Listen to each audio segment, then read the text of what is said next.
that story takes on a life of its own. But tactically, you need to start writing them down. You'll be surprised at how many of them, once you get in the habit, like a lot of habits, it gets easier.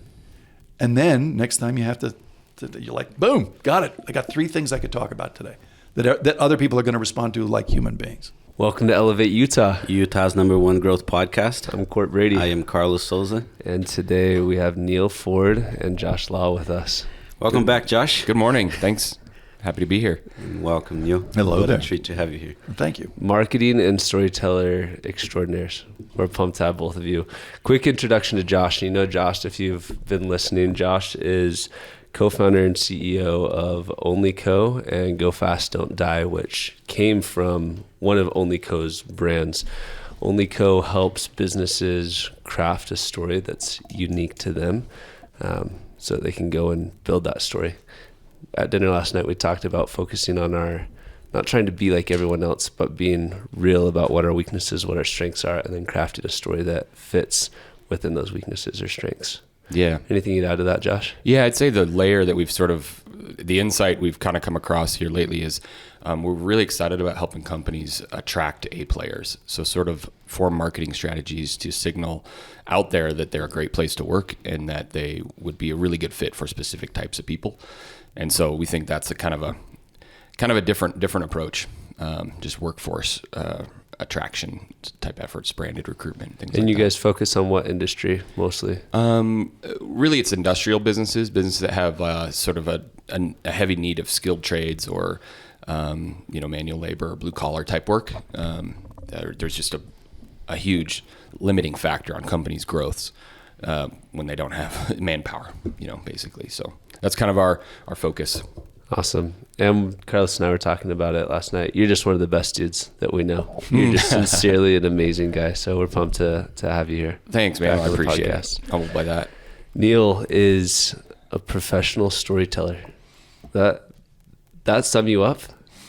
Say that again? Does that capture what you do? In a way. In a way. I came from 30 years in advertising where I was working for various large agencies like Foot Cone and Belding and Saatchi, working on big brands, Toyota, Lexus, Chevy, Anheuser-Busch, HSBC. And in that time, what we were doing was learning the art of, in very, very quick fashion, telling the story of a business in a way that would be compelling to people. So think about every business has a personality, just like a human being. Is it an attractive personality? Do people want to be part of your family? Do they want to sidle up next to you and spend time with you? Or do you talk to them in that strange patois that a lot of advertisers do, where it's buy now, hurry up, stocks are limited. This weekend might be the best time ever. Oh yeah, don't even get me started on that. Yeah, anytime you see a sales event where it says there may never be a better time to buy than right now, and you think the beauty of a sentence like that from the standpoint of the person who says it is that it actually has no nutrition. It has a few calories and no nutrition. There may never be a better time to buy than right now. The opposite is equally true. There may be a better time to buy than right now. When anything is both equally true and the opposite is also true, you've said nothing. You've said nothing of value. But they don't intend for you to hear it the way that it's literally meant. They intend for you to mishear it. They intend for you to leave out the part about may. And that kind of intention, to me, draws a very bad energy. Like when you are not confident enough in a product to speak about it with great pride and a spirit of fun, there's something wrong. I was a huge believer in Toyota and still am. I loved that brand and still do, because it just deep in their water in that organization, they believe in quality. They never want to let you down. They want the product to last forever and function like it's supposed to. And they've been for decades and decades practicing this religious devotion to making high quality products. And it struck me that I should never need to try to bamboozle you into buying it. Instead, I want you to know how proud I am of it, like why I love it so much and what you're going to find fascinating about it. And that to me is in the nature of what I'm doing now, which is I spent 30 years in advertising, but what I do now is, yes, I tell stories, but I teach businesses and executives how to tell their own stories. There's this marvelous quote that we were talking about before from Yuval Harari, the author of Sapiens. And he says, the most important stories we tell are the stories we tell ourselves about ourselves. When you are a business, just like Josh was saying a second ago, your number one job, I don't think, is to draw customers. I think your number one job is to draw people to work for you that in the doing of their job will attract customers. Think about an airline or a hotel or a restaurant. We all ate dinner last night with each other. Was that waitress not terrific? Yeah, was she awesome. not great? I remember her name. I never remember. Right? She said Autumn. Autumn, Which we is all also remember her cool name. but yeah. We remembered the waiter's name. What does that tell you? It tells me they hired a hitter. Yeah. They hired a brilliant person. I can't help but think that whoever hired her has to have that same kind of energy. Or how would they have attracted her? I want to touch on that one more time because I think people might have missed it and how subtle it was. That you attract great customers by advertising for the employee that you want to work there. Is that how you said it? Well, yeah, we talked about that before. There's a if you forgive me for going sort of obliquely at this, but there is a great military strategist named H. Liddell Hart. He was a British Army officer, and he's regarded in many circles as the equal to a von Clausewitz or a Sun Tzu. And his belief was that military strategy should always be attacking on the oblique. That is, don't come straight at anything. A blunt force straight ahead attack is easy to repulse. It's predictable and it's easy to defend against. Mm-hmm. But an oblique, you never know quite what direction it's coming from. So if you want to advertise how great a product is, in many ways, advertising for staff is a wonderful way to advertise how great your product is because it says this is the kind of person that builds our product. So an example would be a car dealer wants to advertise how great his service is, his repairs. Instead of advertising to the customer saying we have great repairs, he advertises looking for staff saying, I love great mechanics. Are you in the top 3% of mechanics in the state of Pennsylvania? Then I want you to call me personally because I treat my mechanics like the princes they are. And I will pay top dollar because you're worth it. And it's warm here in the winter and it's cool in the summer on the shop floor and you can eat off the floor and we use nothing but Snap-on tools. And if you work for me for 3 years, I'll give you those tools. That's what I think of you. So if you're the best mechanic you ever saw, then give me a call. Here's my number. By the way, this car dealer that I'm mentioning this hypothetical about really did have a phone number you could call. Honest to God, he would carry it around with him. And what happens then is that the expectation of customers who hear this message that I only want the best mechanics in the state of Pennsylvania, well, they're all thinking, well, if I want the best service in the state of Pennsylvania, I know exactly where to go. And what's more, I like the fact that he's paying his mechanics a lot of money to attract the best. Because the repairs are going to be good, going to be solid, probably not going to have it done twice.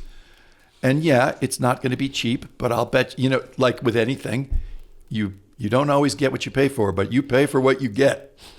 And if you get something done the right first time and it's done quickly because the mechanic's a pro, all of that adds up to the most glorious cycle. You're going to attract people who are proud of what they do, who are good at what they do, who love talking about it, showing it off. This is the type of person who doesn't buy one mechanic's shirt that he wears at work. He buys 5 so that he can wear it out to dinner with his family. So everybody knows he's in the top 3% of mechanics in the state of Pennsylvania. That pride has a vibration, an energy frequency. And I think it attracts the right kind of customer. I don't want it to be cheap. I want it to be good. I want it to be right. that's why I have such an affection for Toyota. They attract a person who understands, oh, we do not violate this rule here. If it's not right, you do it until it is. And if we have to stop the assembly line to do that, that line above your head, the Kanban line, just pull it. We'll stop the whole assembly line to do it right. It's a very reassuring thing to know when you go to work for a company like that they're not going to bust your, can I say bust your balls? Please, speak freely. Yeah, it's a beautiful thing when you go to work for a company and everything that they advertised turned out to be true. Yeah. They're not going to bust your balls for slowing things down to do them correctly. In fact, they're going to celebrate it. And when just moments ago, Josh is saying this, you're trying to attract a certain kind of person that isn't right for others. They're right for you, and they're right for your customers. To go back to the idea of restaurants, hotels,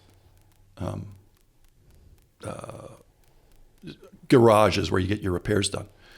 In every case, you live and die by the people actually doing the work. I'm monopolizing the conversation because I know you want to get to the Shackleton example. Yeah, no. But I want to say one extra thing. I used to do a lot of business with Toyota in Plano, Texas, and they would always put us up for these visits at the Marriott, which was a very, very nice Marriott in Plano. It was just shy of a Ritz-Carlton. It was beautiful. And one night they had booked the place up, and I couldn't get a room there. So they sent me down literally 3 blocks down the block to a Residence Inn, or it was definitely Garden Suites or something. It was a step down. It was obviously a step down. But when I went in there, I encountered the woman at the counter who was so delightful. I think her name was Caprice. And she was this larger than life, I am so excited you're here woman. She gave off this playful, ridiculous hospitality. So, for example, she asked me all kinds of questions about what floor do you want to be on? And I would say, I don't know, way up high. She goes, are you doing it for the view or so that you don't hear anybody's feet stomping on the floor at night? I go, it's the feet thing. And she goes, yeah, I hate that. And then she says, you want to be near the gym? She goes, because you look like you work out. And I'm like, Caprice, I love you already. We finish getting all of these arrangements done. And then she pulls out she has made a prize wheel. She's made this thing herself. And on the prize wheel, when you spin it, it'll give you things like a cup of noodles or a nail clipper or a bottle of mouthwash, just all the stuff that she raided from the little store. So you spin the prize wheel, and I think I won like nail clippers. The guy over here, he sees this prize wheel going, and he goes, hey, can I do the prize wheel? And she goes, I don't know. You have to earn it. Can I see you smile? So he gives her a big smile. She goes, that's good enough. So he spins the prize. Now it's a party. We're all having a party at the Garden Suites, whatever. Okay. Just to put the bow on this. So she would always call me by my name, and I thought it was glorious. And when I would show up at night, I would be riding one of those little Lime scooters. And then, to be a good citizen, I would leave it in the front, because you got to leave it for somebody else. And when I came out in the morning, it was always gone. Yeah. Somebody would have taken it away. And then one morning I come down, and she's not there because she did the night shift, but I come down, and the guy says, oh, are you Neal? Yeah. Hold on a minute. He goes in the back. Caprice had taken the scooter inside so that nobody could get it. And the next morning she said, give it to the guy when he comes out. I'm like, lady, I am never going back to the Marriott. That's the power of hiring for the vibe, hiring the kind of person you want. She's doing all the marketing. Like, you could show me ads for the Marriott all day and all night, and it's never going to add up to Caprice pulling the Lime scooter for me in the morning, just watching out for me. And I think Josh really started me thinking about this idea that there's more marketing traction to be gained from advertising for your people than for your customers. I think that's a big idea and a big breakthrough. As you're telling this story, and when you're talking about the car dealership, also the way that they were advertising for those positions, I'm thinking, how does that apply to my company, and how does that apply to a software company? And immediately my mind went to to Apple. Every Apple event, now instead of Tim Cook just presenting the products, they break it down in layers, and the CMO is talking about that. The CTO is talking, and they go down to the managers, and the managers are talking about the product that they developed, and they talked with passion. Like, you can see the property, there's credibility in what they're saying. So I'm thinking, yeah, this is actually, I've seen it, and it does create extra credibility. It's amazing. At the LA Auto Show, the year that Rivian finally had a product, they did not have you know how the car brands will have these incredibly good-looking people, sort of impossibly good-looking, talking about their products on the stages? Well, Rivian brought the ugliest group of engineers. I mean, nerd central, right from Central Casting. And they were the most delightful, passionate people talking about Rivian. They wanted to tell you all about, the factory they were doing it in. And what happened was a crowd of people started to form because it was Q&A. It was nonstop Q&A with the people who really did the work. And I thought, this is a very good example of how when you really have a thing for your product, when you believe in it, big time, that's the best possible marketing, is pushing those people out into the foreground. Not hiding the engineers because they're not attractive people. On the contrary, pushing them right into the foreground so that they're interacting with the people that are going to be driving. I mean, come on. Who would you rather talk to, for real? Do you want to talk to the guy that actually, can I tell you why that feature is the way that it is? The Apple example for me is the design of the product itself markets for the people that work there. In other words, the aesthetic of the product draws a certain kind of person who wants to build stuff like that. Yes. And that is a very effective tool. It's subliminal, it's subsonic, right? But the tactile sensation of using an Apple product draws to the company the kind of people that want to build that sort of thing. And if it doesn't matter to you, you ain't going to last long here. That stuff has to matter to you. Josh, I want to hear about exploring South Pole. Yeah, you bet. So that's awesome. I think what I've experienced over the years of doing a lot of brand work is, for at least smaller companies, they sometimes question the value or like the attribution. They're looking at it going like, how does my investment here bring about a return, win and how big? Because when you buy a piece of equipment, you sort of factor in like, it can make more widgets, it can do this, I can amortize out the cost, you can kind of just make the investment differently. So attribution is particularly tricky in marketing. Like, what is the return on investment of having Caprice? Well, it's huge, but how do you clearly attribute that, especially through like data and like connecting the dots? Yeah. And so what I've come to sort of say is, the work that we've done with a lot of companies over the last 10 years, I'm never wanting to be in a position of saying like, hey, if they have a successful year or a successful couple years, I'm never in a position of saying like, oh, we did that. Because I just don't think it's just us. But I think the work that our clients hire us to do helps them signal a lot of positive things in the marketplace collectively, that they're not just sitting around, they're making some change. Sometimes like a rebrand and even a new logo gives an opportunity for everyone to ask them, why did you do that? And a lot of the power is being able to answer that question, because anytime you get someone else asking you about your company, that's an opportunity. Because too often, right, we're trying to talk to others about our company. We want the intrigue. Like, a good brand play is when someone comes to you and says, hey, I hear you're doing cool stuff, or why are you doing this? This is intriguing. And so I've often said that the biggest value, especially like one client in particular is a bank. I was like, we didn't necessarily help them, double their deposits or this, that, or the other, or their mortgages or their car loans. But I believe we had a significant role in helping them signal to the marketplace that they'd be a great place to work. They'd be a career that, they're moving and shaking. And so when they hire great people that have some longevity and to Neal's point, like can take care of the customer, then it can really help them grow. And so in the pursuit of this, there was two quotes that came to mind from Peter Drucker. One is, marketing is everything you do from the customer's point of view. I might even said that the last time I was on the podcast with you guys. I don't have too many tricks, and that's one of the ones I like to think about is that one. And then the other is culture eats strategy for breakfast. And I spent a lot of time thinking about this concept, culture eats strategy for breakfast. Strategy is developed. We talked about strategy on the last time we were on, but strategy is developed by people.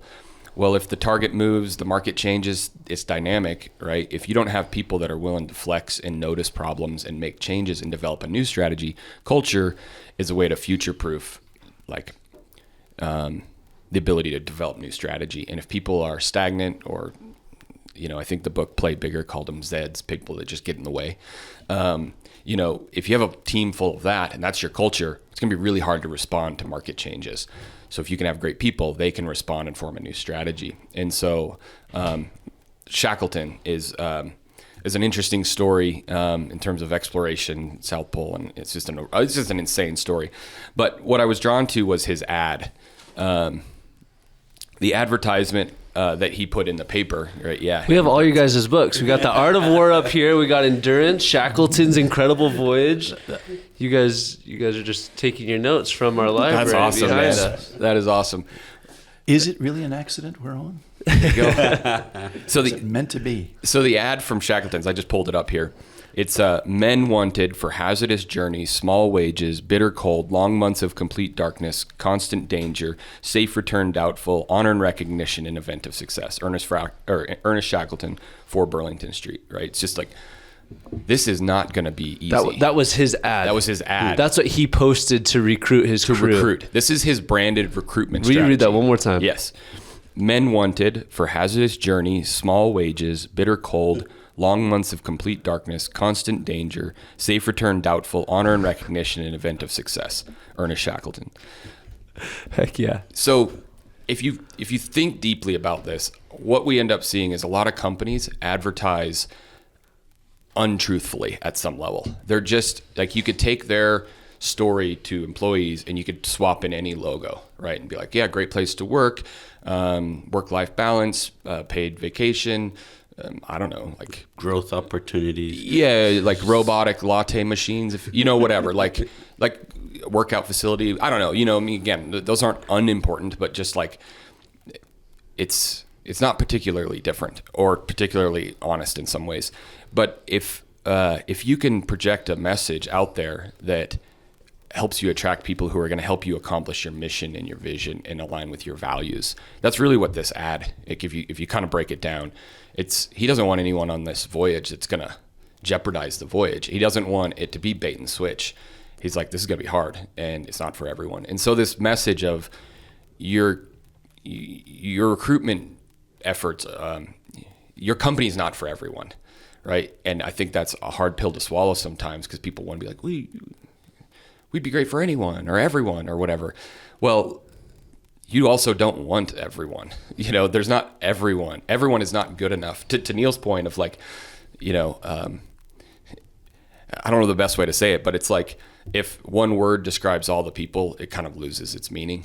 If everyone is brilliant, then like no one is brilliant at that point. Like that's the point of having words to describe discernment and sort of differentiation between people.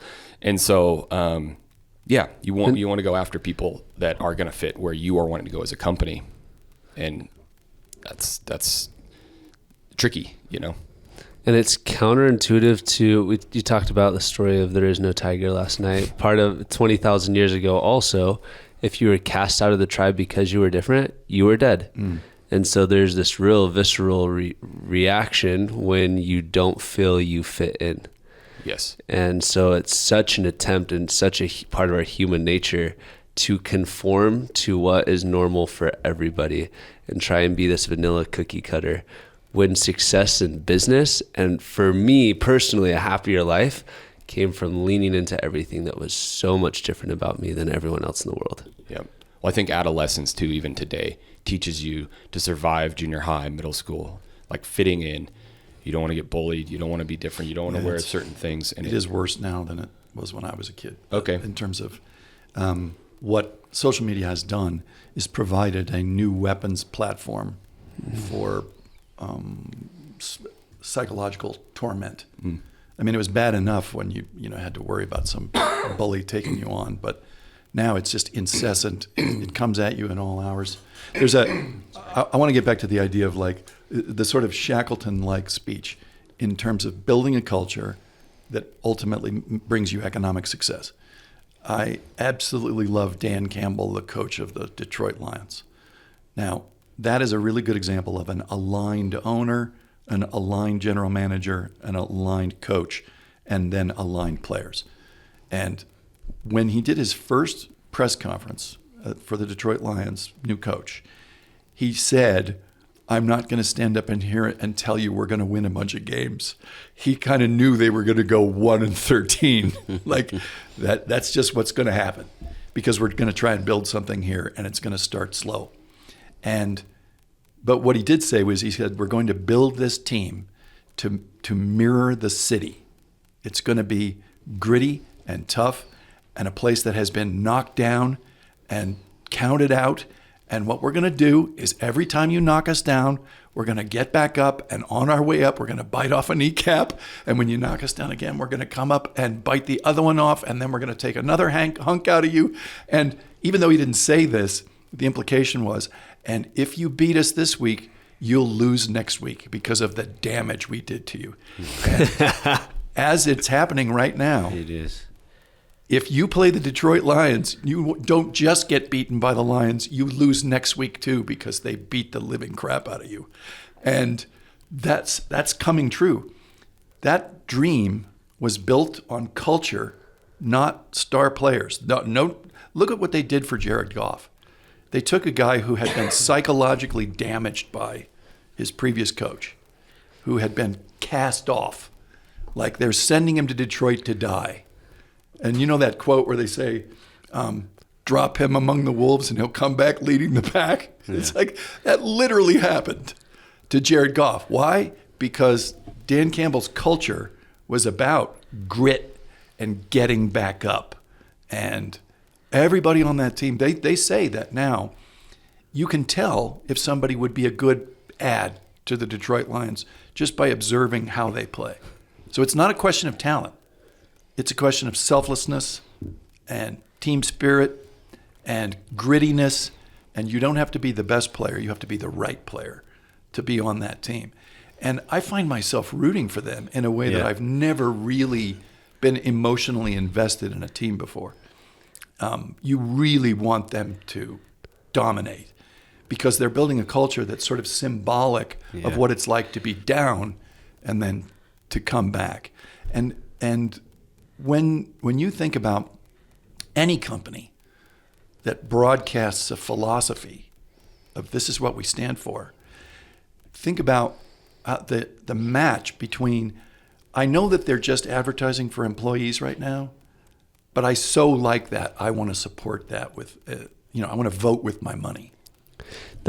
Can you go into, because you just described the Tim Duncan era of the Spurs, right, as well, the unselfish play 100%. that wins. Tim Duncan's wins a really ring. good example of a Detroit Lions style player. So and they, him. So this is so well known. It's broadcasted widely that Culture Eats strategy for breakfast is known by every business owner. Yet it does not get the attention that in my opinion, that it deserves. Can you talk to why? There's a recurring theme that we're going to wind up talking about over and over again. It's your authentic self versus the role you think you're supposed to play. So Shackleton says, I'm not going to pretend. I don't need anybody on this ship that does not understand the privations they're going to have to endure. In a way, the Shackleton ad is a kind of like, if I don't run the ad in this form, I'll get the wrong people, and that's death. Mm-hmm. I need people who know it's going to be dark and ferociously cold, and probably we won't come back, so that when things look really dreadful, they're not going to panic. They're just going to go, well, that's what we signed on for. Okay, a CEO gets to be a CEO. Up to this point, they have thrived based on some skill set or talent list, or just, they're indomitable, they'll never stop. They get to be a CEO and something happens and they think they have to play a role now. They can't be their real true self. And that's a shame, because the top person reflects a shadow. They cast a shadow. And everybody's going to imitate you one way or the other. Now, if you're not your authentic self, what they're going to imitate is not really you. They're going to imitate this sanitized, pre-prepped, pre-cooked, saran-wrapped meal. They're not going to reflect the real you. That's bad for everybody. What I train a lot of executives how to tell stories, because stories are they're the best way to communicate both to your organization and your shareholders and your customers and your future employees. Stories are what people remember. They can repeat them.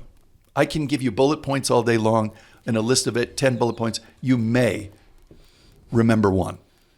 But if I tell you a story, not only will you remember it for a long time, you'll be able to repeat it. Mm-hmm. And if it's it's a good story, if it's an inspirational story, they won't just repeat it because they can, they'll repeat it because they want to. I'm sitting here talking about the Detroit Lions. I'm from Oakland, California. I shouldn't care as much as I do. I want them to win. It's because the story they tell is it resonates with me on an emotional level. Same thing for a CEO.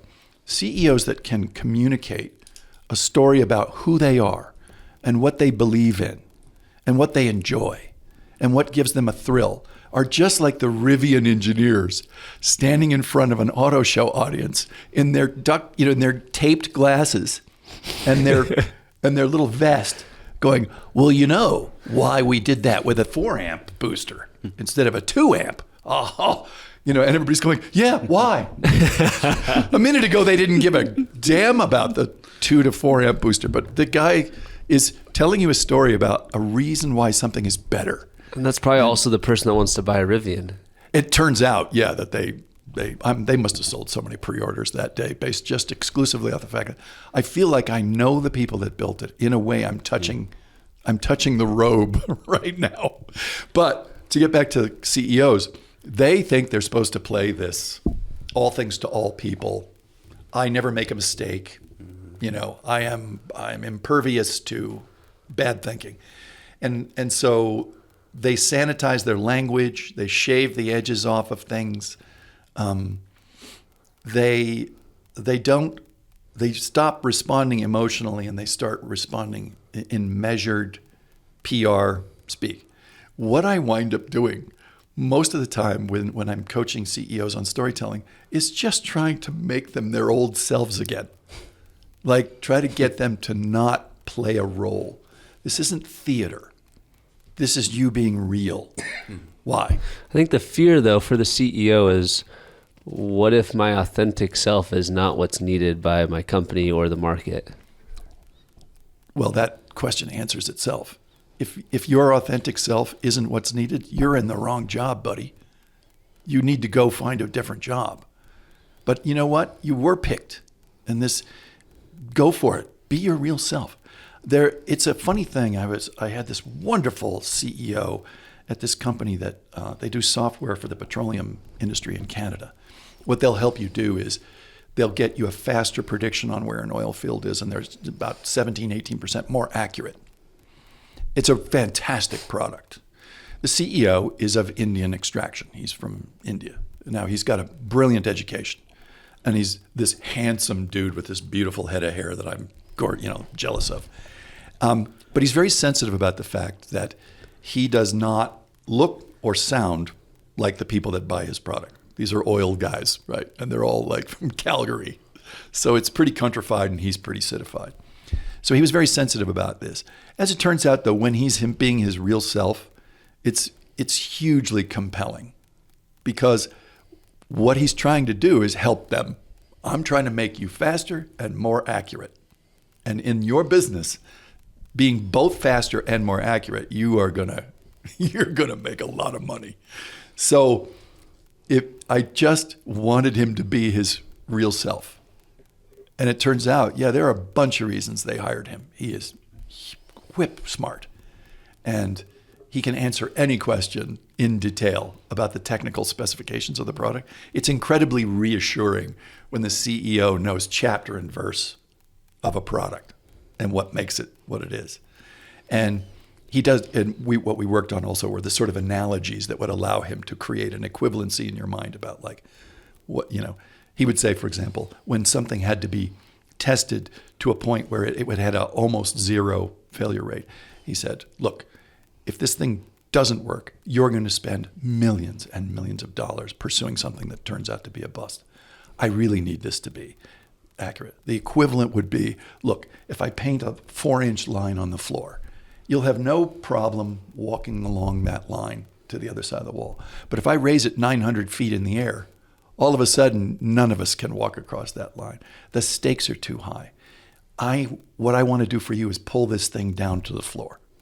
I want a zero failure rate so that you can comfortably make these decisions and commit to a winning strategy. And all of a sudden everybody goes, yeah, I get it. I like the fact that he visualizes for us. And that's how smart he was. He was able to do these things with such facility. His self-consciousness about the fact that he didn't look or sound like these guys was getting in his way. He thought he was supposed to play some role. He literally came to me thinking, maybe you can help me sound more like these guys. It's like, no, that's the exact opposite of what I want to do. I don't want to make you somebody else or train you to play a role. I want you to be absolutely who you are, and you're going to find out. Now, organically, they're going to come looking for you because they want the guy that sounds and looks like you do. It's so interesting. When I was going to conferences, when I started Aspen, I was 20, about to turn 26. And I would go to conferences and I'd look around and be like, man, I'm so young. Like, I don't belong here. I don't look like any, because we were selling to banks, right? So we'd see, oh, there's Wells Fargo. There's Bank of America. There's John Deere Financial. There's Volvo Financial. And there's these 50, 60-year-old guys that have been career loan officers or in finance. And I'm 26. I don't fit in here. And then it was interesting that when I turned 31, 32, I look around and there'd be the Carlos is there, who Carlos is 26. Like, man, I missed it. Like, these guys are the new up and comers. They're the ones that are gonna be the future of this industry. Why didn't I make a bigger impact sooner? And if you can you started this off with the most important stories are the stories that we tell ourselves. If I could have just switched that narrative in my head to say, man, I'm 26 years old. Everyone's going to look and say, how did this kid get into this conference? I got to talk to him because he's got to be doing something. He's got to be on the innovative front end of technology and changing the way the industry's done, because he has a different millennials and Gen Zers have this different purview of how business should be done. That's why I got to talk to him. And if I would have said that narrative, it would have changed my behaviors, which would have changed outcomes, which would have accelerated our growth even faster. And embrace yourself, embrace your uniqueness. I have a small story kind of related to that that maybe I'd share real quick to the narrative we tell ourselves. I helped reopen a ski area that had been defunct since 2004. So we formed a nonprofit in 2011, and up till 2017, we really hadn't made a ton of traction. We had bought the ski area, but we'd raised some money, but not really enough. And then our executive director had left. And so us as the board was like, what are we going to do? And I remember coming up with the list of we need someone who knows this community, that is passionate about what we're trying to do, that isn't afraid to ask for money, that, I think knows the project well or something like that. I was like, oh, geez. And I remember I think I was in the bathroom and I looked in the mirror and I was like, uh-oh. I think I just described myself, I'm all those things, and I'm not sure that I can ponder who would be better than me doing this. So I sort of just approached the board and said, hey, how about I hop off the board for, 6 months or 8 months and just take a swing at this. And I also had this narrative that became very clear. Like when a 8-year-old kid or a 12-year-old kid, I was 28, 29 at this point maybe, but when an 8 or 9-year-old kid or 12-year-old or even 15-year-old comes to you and asks for something, will you buy some popcorn or will you do this, or you just can't say no, right? Because they have the gumption, they have the attitude, you want to support them. And I was like, I need to meet with probably 60, 70-year-old people to get this going. And I'm in my 20s. I'm like, I don't think they can say no to me. I just had this boost of and not that it would happen overnight or that I'd be pushy or that I had this pride. It was just a confidence, because I told myself this narrative, I'm the little kid asking, can you help me please? And in 24 months raised $3.5 million And it was because I just had this really strong narrative and belief that like, I think they want to help me. You know, I really think they want to help me. I think they see that, and I'm not giving up. So I'd meet with someone and they'd tell me to do some things. I'd go do those things. I'd report back, kind of just a drippy faucet, kind of constant pressure, gracefully applied was this mantra that I kind of in my head, I'm just going to keep at it.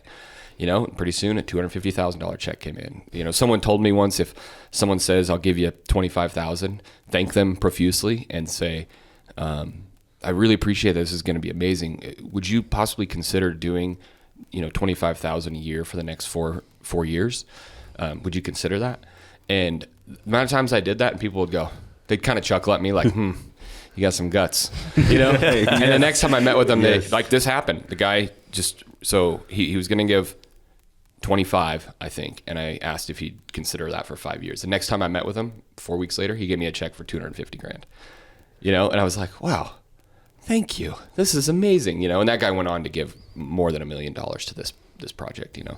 Wow. So anyway, just the narratives are so important. These mantras, like authenticity too. Like when you're authentic, what's so great about authenticity is you don't have to remember your lies because you're not lying. So it's just real. Like you don't have to be like, oh, what did I tell this person? That's integrity, right? Like what did I tell Carlos? Oh, okay. I got to remember that I was trying to frame myself in this really positive way for Carlos. And okay, what did I tell Court? You know, like you don't have to do that. So authenticity and honesty, I think, is just super attractive. It really is. I think that if you know, brand new CEOs or brand new leaders, they're probably struggling with that authenticity, with the fear of what if I am myself and this doesn't work out, right? Good for you if it doesn't work out, right? Go in and find something that fits you. Can you imagine how miserable of a life would be? Like 5 years, 10 years in a row that you have to pretend to be somebody else. So don't be afraid of failing. Be afraid of not being yourself and being miserable for the next 10 years of your life. You're describing, you know, how I lived a good chunk of my life, actually. You know, that's the problem with not being your authentic self just in life is, you know, every minute that goes by where you're not being yourself is tragic. There's a funny thing about if you really are who you are and you don't run away from it and you just be it. Because of the age we live in, with the courtesy of the internet, people will find you. There's this great story that I love. In Tokyo, Japan, there is a restaurant whose elderly waiters and waitresses all have memory loss. And it was the brainchild of this guy named Shiro Oguni, who had visited a group home for adults with dementia. And he found it was kind of heartbreaking that they were isolated from regular people. I mean, what kind of an existence is that for them to be sequestered from the rest of us? And he reckoned there really ought to be room in society for them to perform some role. So he started this place called the Restaurant of Mistaken Orders, where all the elderly waiters and waitresses had to perform a job that required a very good memory. And yeah, I love that. 37% of the time they brought the wrong dishes. But 100% of the time, everybody just left happy. You know, of course they did, because they're not there to get their order right. They're there to enjoy the fact that these people are feeling useful and engaged. And if you see footage of it, everybody's laughing and smiling, even the people that are getting the orders wrong. They're like, whoops, sorry, you know, didn't realize. And I find it remarkably reassuring that if you advertise a restaurant where we're probably going to get your order wrong, and yet they come out of the woodwork to go there, it's a testament how we're not really looking for human perfection in the people we hang out with. There's this, I will tell that story and then I'll attach to it this folk tale about a woman who used to retrieve water from a river every day using 2 buckets on the end of a bamboo pole. She would go down to the river, and one of the buckets was brand new and it was, you know, perfectly in good shape. And the other bucket was quite old and had developed some small leaks. And when she would get the buckets home, the new bucket had all its water, but the old bucket was missing almost half. And the old bucket in the story felt very badly about this and apologized to the old woman that it could no longer do its job very well. And she says, "Do you see down on that road that we just walked up? You see on your side of the road all those flowers growing? every day you water those flowers. And my trip to and from the river is always filled with beauty.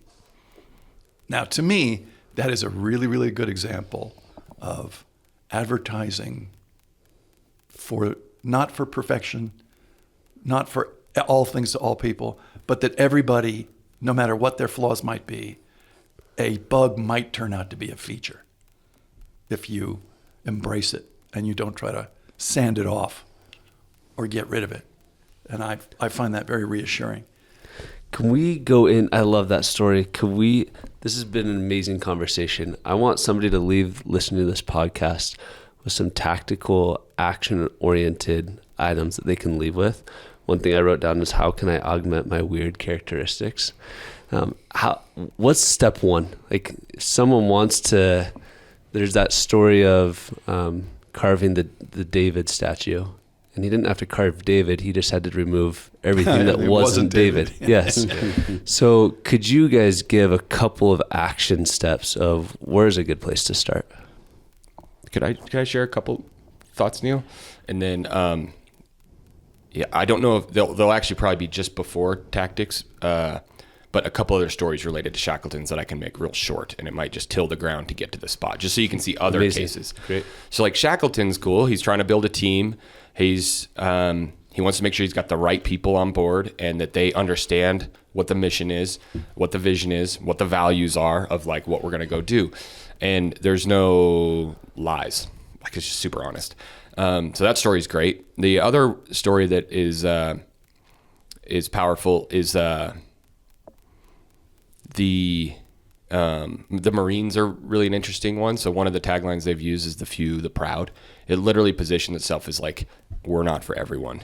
Like, and there's other military branches you can go into, and they're they're phrased and framed and positioned much differently. Be all you can be and so forth. But the Marines, like, you kind of know, like, they're different. And I just watched it. It's like their 124th birthday, the Marines, and in this video it says, we have no peers. Which is interesting. They're saying we are different. We stand out, and they're not sugarcoating, because they don't want someone even to get into basic training, right? That's like not ready to be a Marine. Like, there's other places you can go. Another interesting one in our backyard. We had a 100,000 acre fire. It's actually not quite out, but it's close in our backyard, up in the Bighorn Mountains, and. Actually, this ties into the ski area. So the GM of the ski area we reopened, he was hosting all these firefighters because it became like the site for people to sleep and stay and eat and rest while they were fighting the fire. Well, he went around and interviewed a bunch of them and said, what are the reasons you do this? And he said the number one reason was it's dangerous. And so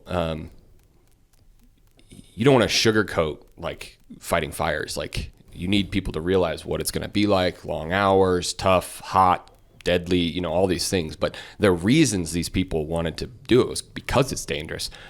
That's the same reason other people would not, right? So for some, that was attractive, and for some, it repelled. And I think in our marketing and in our stories, we need to figure out what is the truth about what we're trying to accomplish and be okay if people are repelled by it, because other people are attracted to it. The others, it went in, it went out. There's Shackletons, there's the Marines. I'm trying to think what the other one.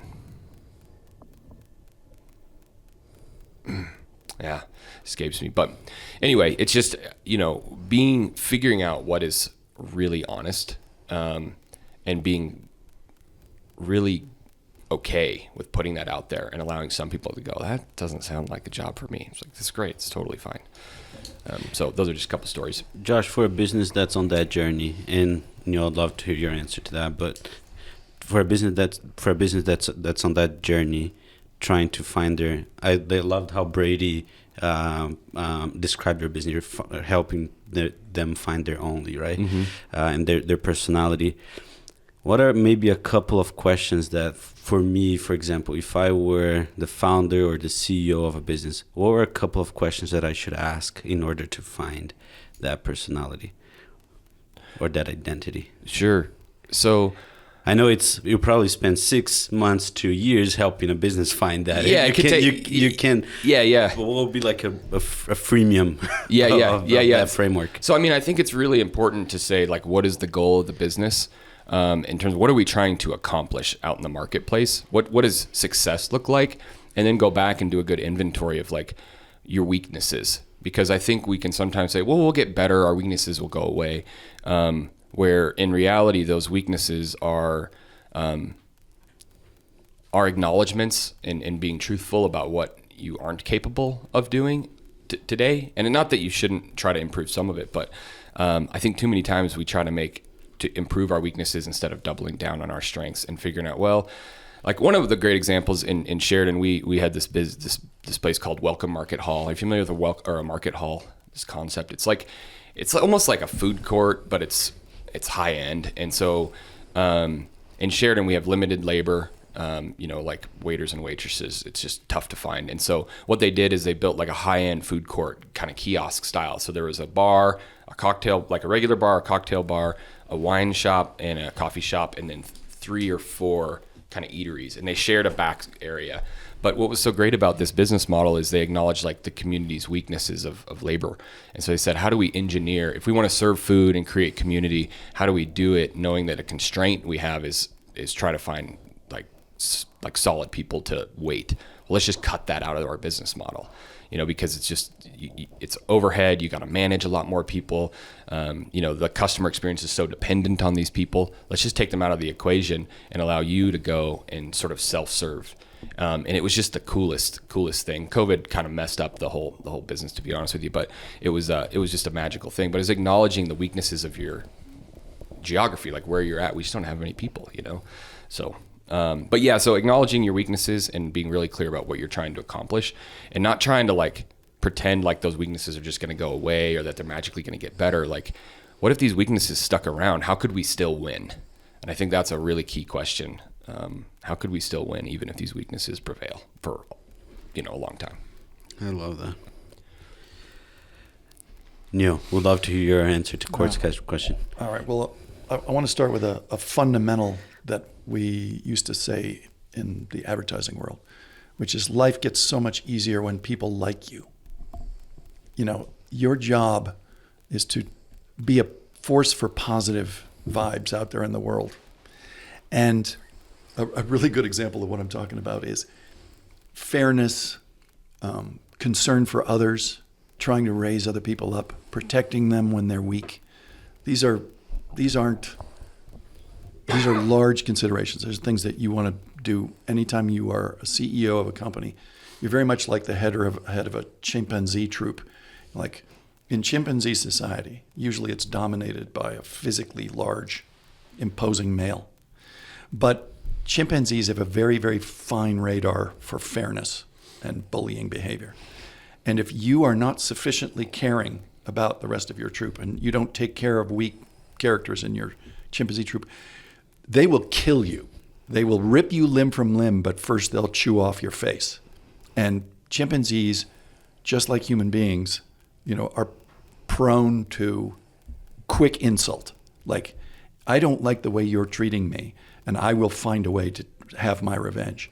People need to realize that when a CEO is not sufficiently concerned with the welfare of his own people or her own people, they will find a way to chew your face off. And a really good example of the kind of vibe that I think any business person ought to have out there in the world. And I was saying before, the most important stories are the ones we tell ourselves about ourselves.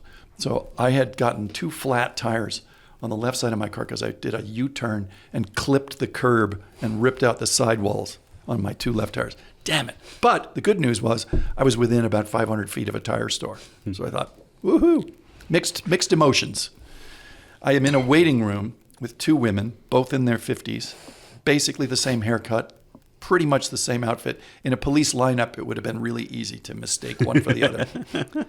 Now, one of them on this side, she was on her cell phone having a very loud conversation, complaining about an experience she'd had at a restaurant that day, where the waiter had gotten her order wrong twice. Was she at that Japanese restaurant? No. Good. No. And she was pretty sure that the second time he'd gotten it wrong was on purpose. So she wanted to have him fired. So she was now engaged with the manager of the restaurant. And the manager wasn't having it. He wasn't going to fire the waiter. So she was now going to leave a scathing Yelp review and was probably thinking about putting up signs around the telephone poles nearby saying, don't go to this restaurant. Okay, so at the end of her call, she hangs up furious. And about 30 seconds later, the other woman says, you know, and keep in mind the tone of voice, because this was for my benefit. I had a wonderful experience at a restaurant this morning. I was looking out the window, having my coffee, and this very cute girl comes by with an enormous dog. She's walking the dog, and she sees this elderly man waiting to cross the street. It's a big boulevard, and he's kind of reticent about crossing. So she sees this, and she goes up, and she grabs him by the hand. And when this walk signal goes, the two of them walk across the street while the dog patrols in front of the cars, making sure nobody gets any fancy ideas. Then they get to the other side, and instead of going their separate ways, they have a brief conversation, and then the two of them keep walking on, still hand in hand. Isn't that wonderful? And I went, yes, loudly. Yes, yes, it is.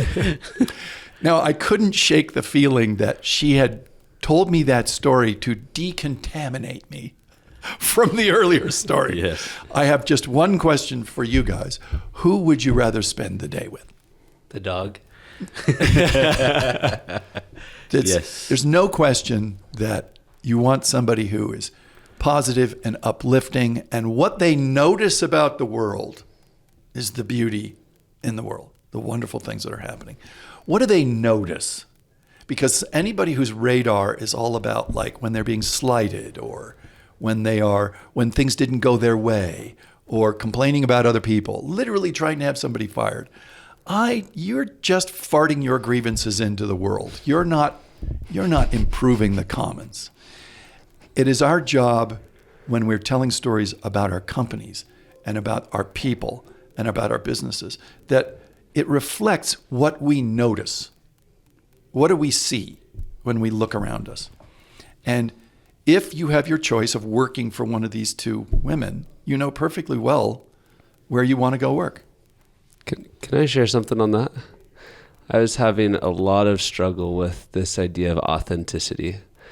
And I have a coach that I work with on a regular basis. I think I've done it for 5 years, different coaches, but this one I was talking to about authenticity, and I was getting together with a family member or something and just saying, I just find myself continually biting my tongue.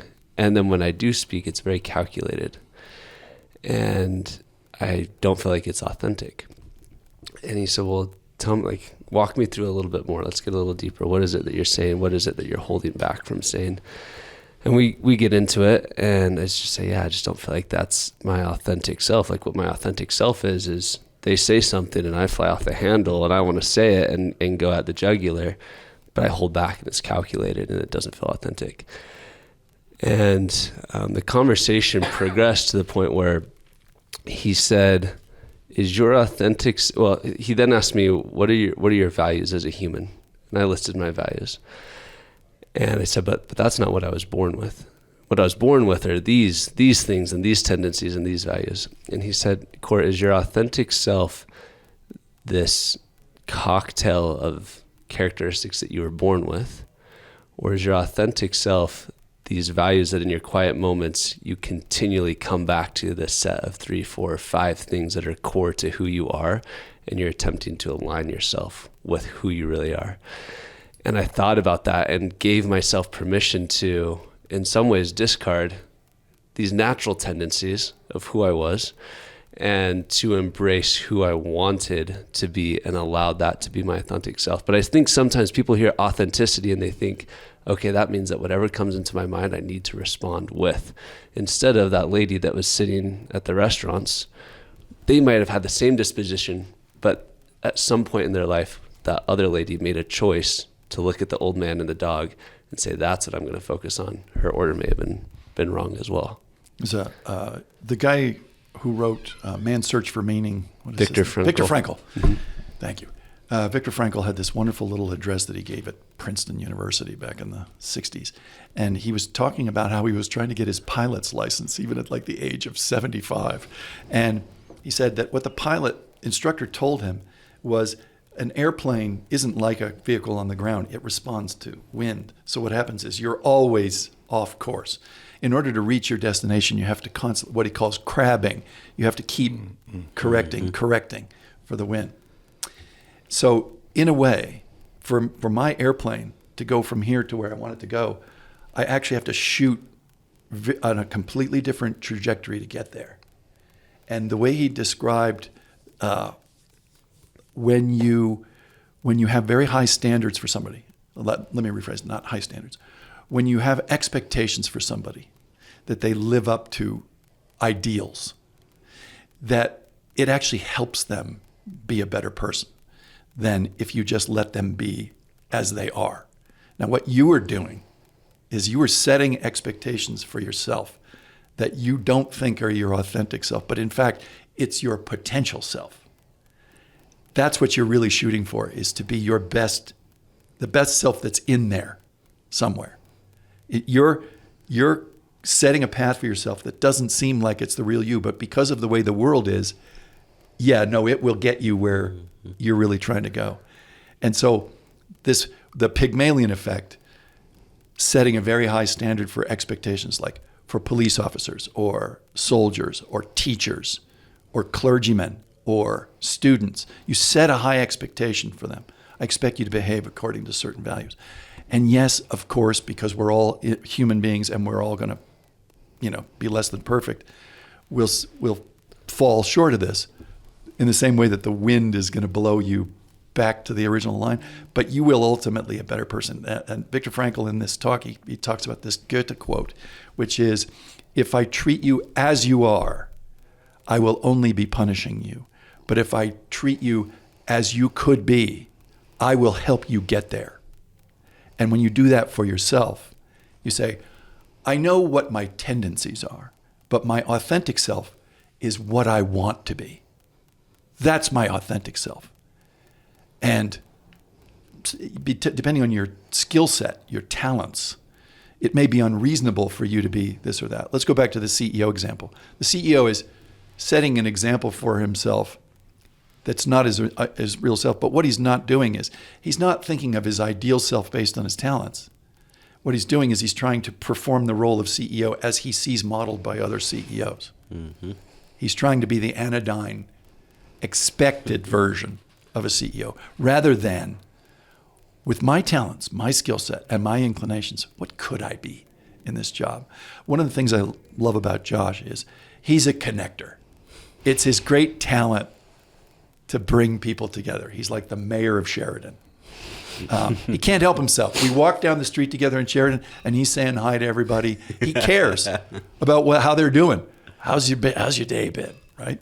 And that strikes me as I would love to cultivate that. Now, because I see it in Josh, I ask myself, am I capable of that? Well, I'm going to give it a try. Let's see what happens. To me, that's my authentic self, is trying to be more like him.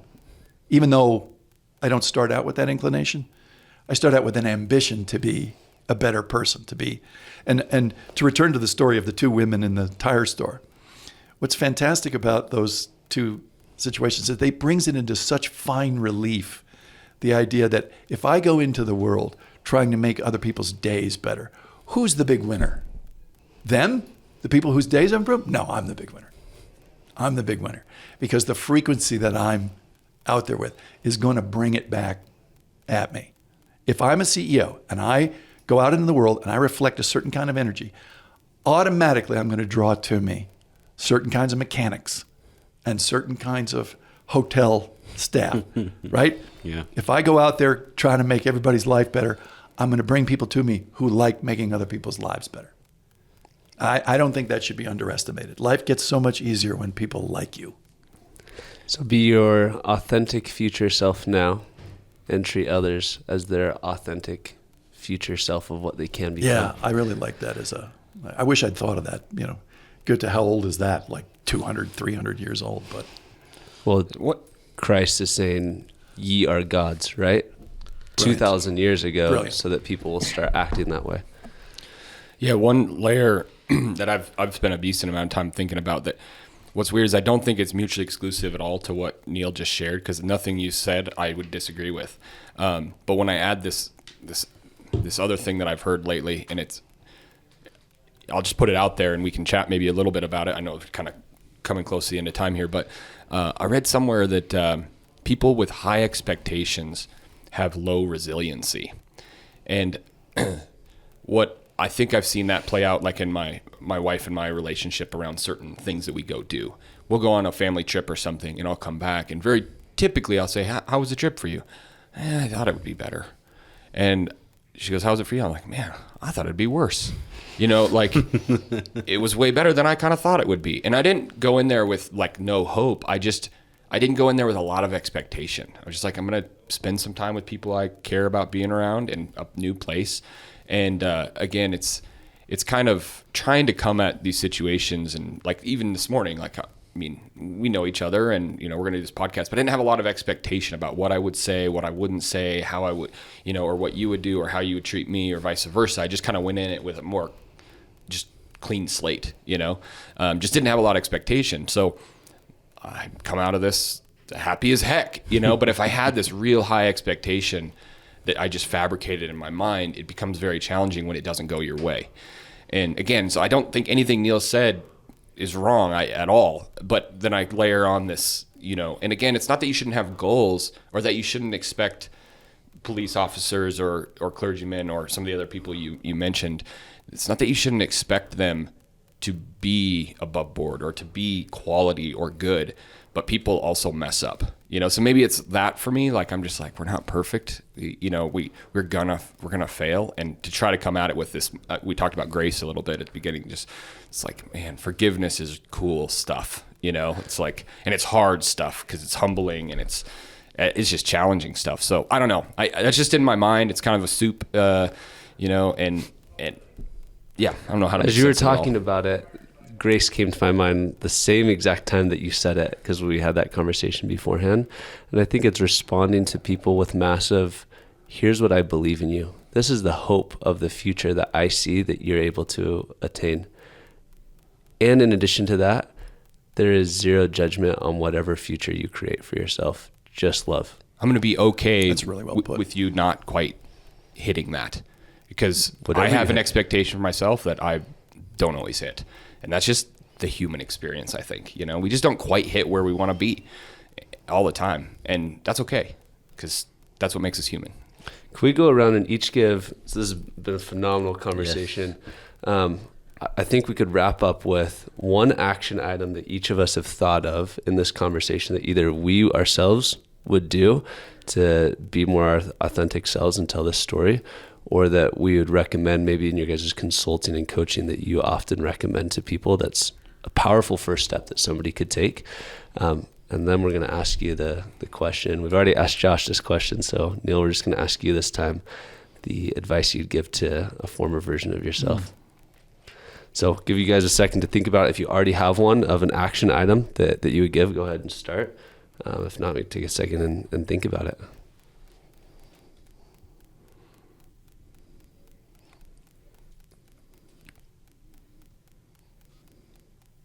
Okay, I got one. I'll start. I really like the exercise in 7 Habits of Highly Effective People of begin with the end in mind. It's the story of going to your own funeral, and when you walk into a funeral house and you see yourself in the casket, and then you sit in the pews and hear people from different aspects of your life get up and talk about the value that you created in their life, the kind of person that you were, and then you try and shape your life after that. I would take that one step further. I did that for a while, for years actually. I've been doing this since I was in my 20s.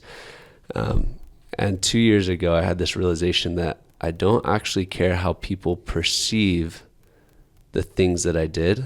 I'm more interested in what the fact was about how I showed up, because I realized I was spending a lot of time thinking, one of my goals was that my children always feel loved by me, or that they see that what's important to them is also important to me.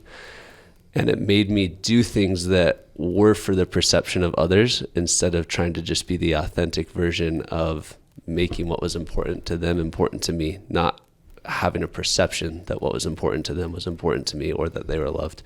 So that would be a powerful first step I think someone could take, and something that I do every year is write your obituary 3 years from now, and have it not be based on what people's perception of you is going to be, but have it be based on what the fact of your life could potentially be. I can go next. Thanks, guys. This has been an amazing conversation. Taking so many things away. I think what I'm taking away and that I'll change is you guys. I think the three of you have said this, but in different ways. But the most important story is the one that we tell ourselves about ourselves. I'm sitting here quiet. I'm just kind of reflecting, and not just for my personal life, but the business that I work in right now. I focus a lot on the weaknesses and just like, man, we suck at this, and how can I compensate for this with our customers, and how can I hide this, and how can we change this, and just over focus on those weaknesses and beat myself up and beat our business up on those weaknesses. And instead of telling myself the story of the things we're good at, and then if those weaknesses stayed, how can we still win? And I would change the story that I'm telling myself about what we're building, and be not just nicer about it, but I'll be more purposeful in the words I'm choosing to when I'm talking about our story.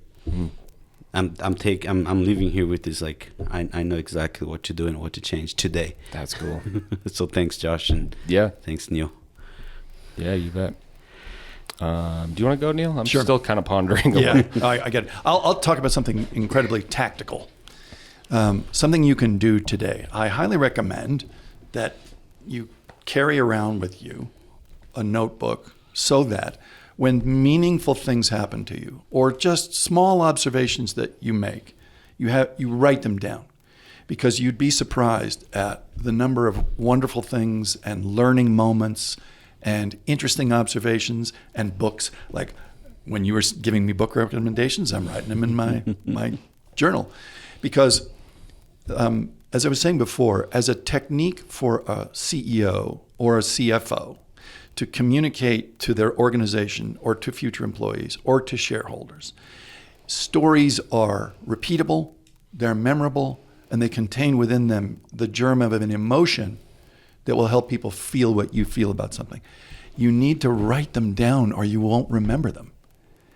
But if you have them written down, next time you give a speech, next time you're in front of a podcast audience, you'll have it right there to say the right thing. To have a notebook and write down the things that happen to you that are meaningful to you, it does something so wonderful, which is you become a more human being, because the things you choose to say are wrapped in human experience. That's why stories work, is because it communicates to Josh, this is what I've experienced, this is what I noticed.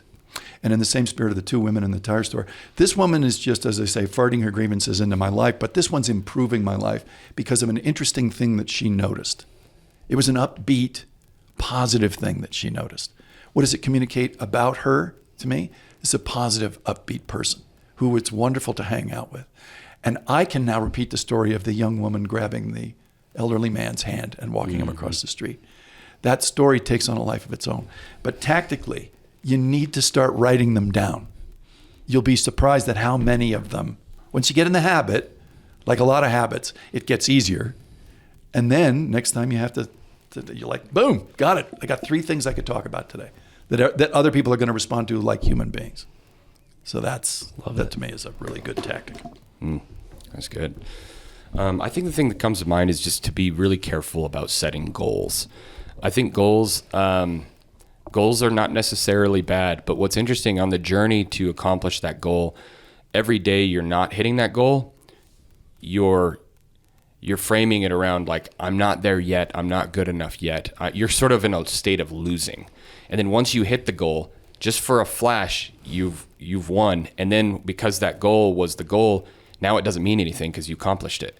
And so you end up chasing new highs. You know, your logo has this mountain on it. I think about mountaineering. Like people who fixate on getting to the top often make bad judgment calls the last like 1,000 feet and end up dying. Like tons of people that die on Everest die in the last little bit. They could have just turned around and they didn't, you know, because their goal was fixated. They framed their value even around accomplishing this goal versus around being in the process of being a great mountaineering person, right? And so when it's habits versus goals. Like if you decide that that you are going to be a person who works out every day and you're going to see where that gets you, you're winning every day. Every day you decide to make that one step, that's a win. And every day, you choose not to, yeah, that might be a loss, but it's the process is way more important than where the goal is. And again, you need to point at something. I'm not saying like don't have a goal, but just if you fixate on it too much, it's like, I mean, how many times do people like, even us, right? Look back at your life and say, man, if I really think back to 10, 15 years ago and what I've been able to accomplish today, I thought I'd just be crazy happy. And I'm like, well, I'm not actually as happy as I thought I would be if getting what I've now got, because I have new troubles related to like where I'm at today that I didn't think I'd have. I thought, once I reach this revenue goal, or once I hit this employee count, or once I hit these bigger accounts or bigger projects or whatever, like, it'll be so much better. But at the end of the day, it's just a process. And so goals, I think, can be, I think about it a little like, you have a circle and a tangent on a circle. Like, I don't know which one's the happiness. Is the circle happiness? Is the trajectory you're on? But the goal, the connecting point between your work ethic and your effort and hitting that goal is like 1 point of happiness, right? And so you fixate on becoming happy once this one thing happens. And I think you can really lose sight of what's important every day, like time with your kids or other things. Like, so anyway, that'd be kind of my 2 cents. Just be careful setting goals and fixating on that to such a degree that your lens is just ruined. It's like, everything sucks unless I hit the goal. And it's like, no, that's not true. You're learning.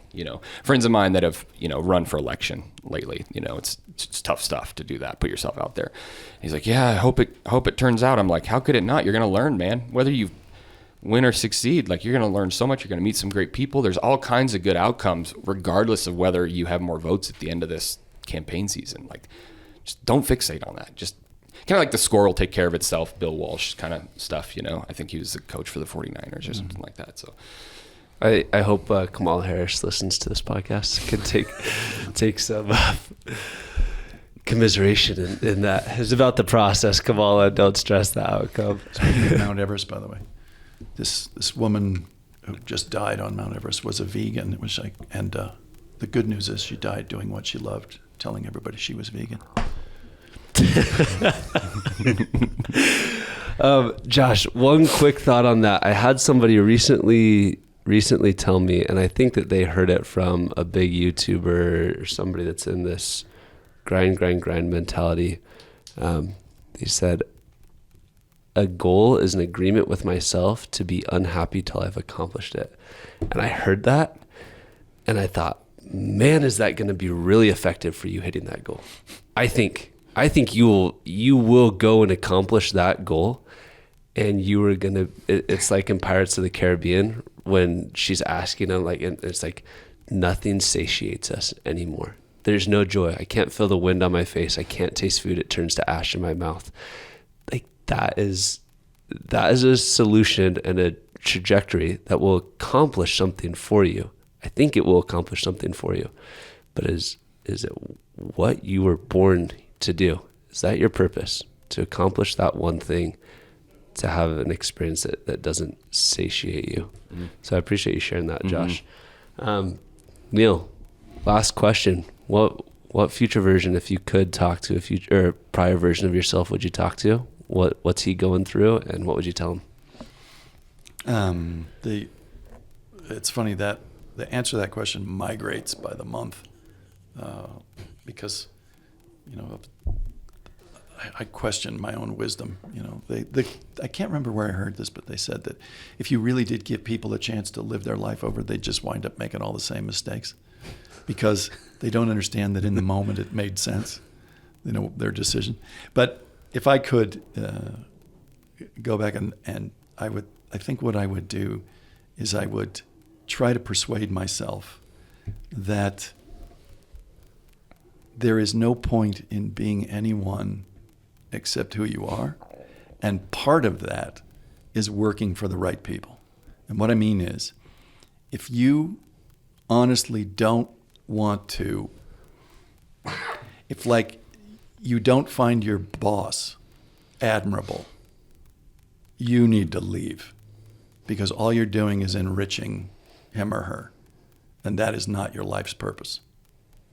And so I've had a couple of very good bosses, and it's transformational when you're working for a good boss, because you just load up everything and you feel like this is a good job, this is a good mission, I'm into this. Have you noticed how like a really good boss, they can critique you and it doesn't land the same way than it does when a bad boss pitches you out over something? Because you just know that the good boss is telling you so you'll get better, and that's going to benefit you. That's to go back to your question, what would I tell myself? It would be like, find a good boss. Because if you find a good boss, they'll teach you all the right lessons. And how do you know a good boss when you see it? You align on things about what good behavior is, what ethics are. Like, I like an ethical boss. If you're working for somebody who cuts corners or breaks rules, I guarantee you they cheat on their taxes and their spouse. And you at a freaking drop of a hat. Mm-hmm. So, but if you work for somebody good, you'll learn all the right lessons. How's that for a migrating answer? Sorry. That's good. I like it. Can I ask one more question for bonus content? This is for the paid subscribers. Excellent. Neal, you are one of the best storytellers that I've ever met. Like, things that you said last night, I was driving home and thinking about them, and driving here today, your videos. I'm in sales, and that's probably one of the reasons why I'm passionate. I'm admiring that in you so much. For the listeners, maybe some recommendations on what books should they read, where to find your training, your content. Yeah. How can someone be a good storyteller like you? So I do have an online course, which I poured my heart and soul into.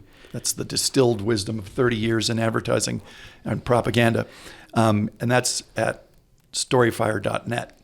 But you have to sort of do the www.storyfire.net. We'll put in the comment section, the description. It's actually a remarkably inexpensive program for what it is. And in the pro version, which I think is like $250, which really ought to be like $1,000, we have bi-weekly calls. And when you join the calls, if you have an upcoming speech or you have an occasion, like you'll get I'm doing a wedding toast. Oh, well, let's take the hour to talk about how you do a good wedding toast, that kind of thing. It's really a good program. Also, you really can't miss when you buy Dale Carnegie's How to Win Friends and Influence People. Nothing new under the sun, baby. Get that book. That is magnificent. Because I believe that Carnegie, what he had his finger on was, you can get anything you want when you help other people get what they want. And when you do it in a spirit of giving, it's like that car dealer I knew whose motto was, I'll lose a little money to make a friend. And because of that philosophy, he's making money hand over fist. When you are generous in spirit, it comes back at you with a 10x. The beauty of that book, I was reading, my wife and I went to Amsterdam this summer, and it was amazing. And so we were reading The Hiding Place, the Corrie ten Boom story of her helping these Jews escape. And she says in this book, I'm a huge fan of How to Win Friends and Influence People, and I'm reading this book's written in it's taking place in 1938 as the Nazis are coming into Holland. And she says, I'm going through this Dale Carnegie, How to Win Friends and Influence People course. And my mind is like, this is almost 100 years ago, and she's going through this course. Human psychology has literally not 100 changed. years ago. And that's like the profoundness of that book. It's been making an impact for that long. A must read. It really is. It should be the freshman college first book. Yep. Is do yourself an enormous favor, read Dale Carnegie. And there's a kind of beauty to the fact that even the language is so old-fashioned. You know, Yeah. it's kind of beautiful that it has these vernacular things. But It actually makes you read it slower, I think. Oh, which actually helps for me, like retain it. It's like, yeah, I love. My father used to. He was born in that sort of same era, and he used to have this marvelous Los Angeles in the '40s lingo, and I love repeating sort of phrases that he would do. He would go, "That ain't gonna shave any ice. You read me?" You know, like, up here. All right. Yeah. Save it for the Germans. No fighting. Anyway, so your question to me before was like, what else could they look up? I can't recommend enough the Carnegie book, but yeah, do give it a little explore on the storyfire.net, www.storyfire.net, because there are 28 videos and then accompanying exercises to do. And I think you'll find a lot of value there. I love it. I'm in. Signing up today. Yeah, me too. Right on. Guys, it's been amazing. Thank you so much. Thank you for having us. It's Coming fun. all the way from California and Wyoming for this amazing podcast. you bet. We met in the middle in Utah, man. We need to go out there now. To California. Yeah.